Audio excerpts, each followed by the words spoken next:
O Livro dos Espíritos, Allan Kardec. Capítulo 2.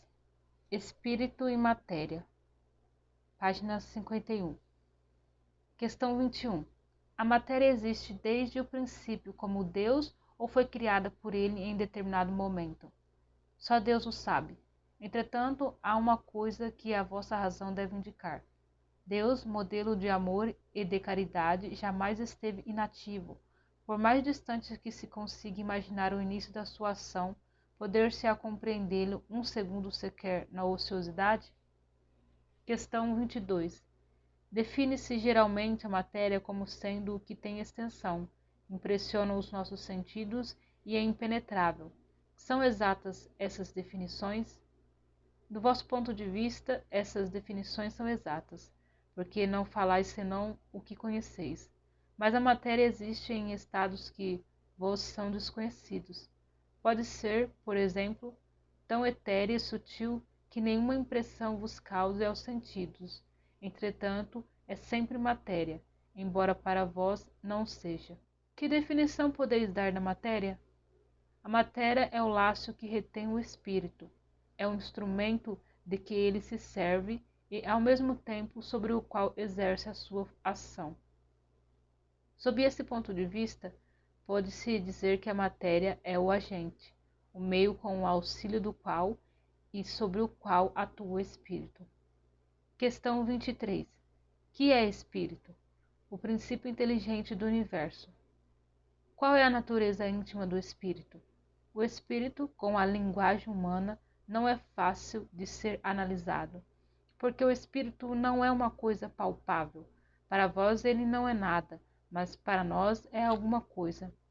Sabei bem, o nada é coisa nenhuma, e o nada não existe. Questão 24. O espírito é sinônimo de inteligência?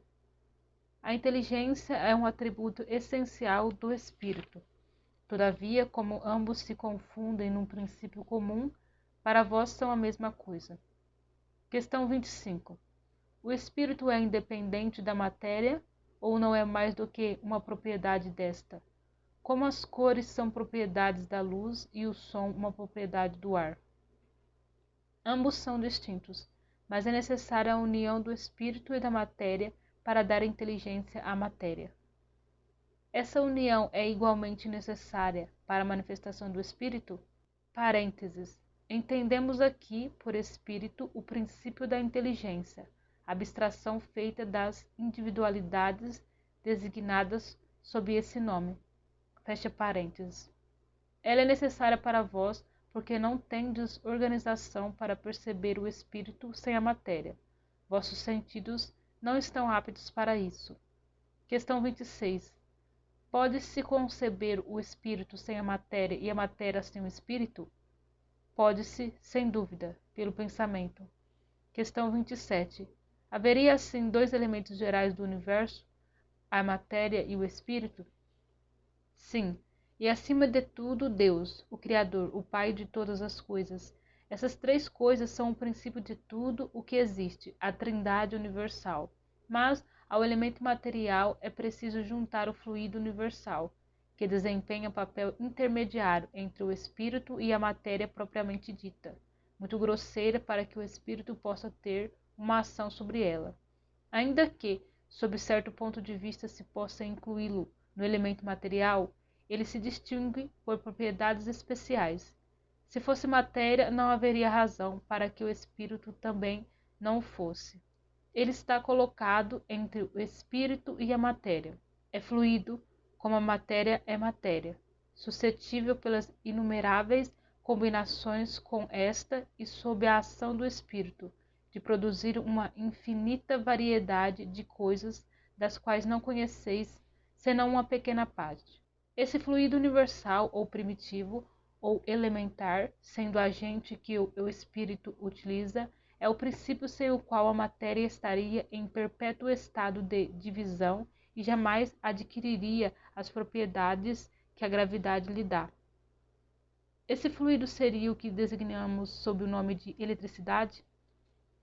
Dissemos que ele é suscetível de inúmeras combinações e o que chamais fluido elétrico, fluido magnético, são modificações do fluido universal, que não é propriamente falando senão uma matéria mais perfeita, mais sutil e que pode ser considerada como independente.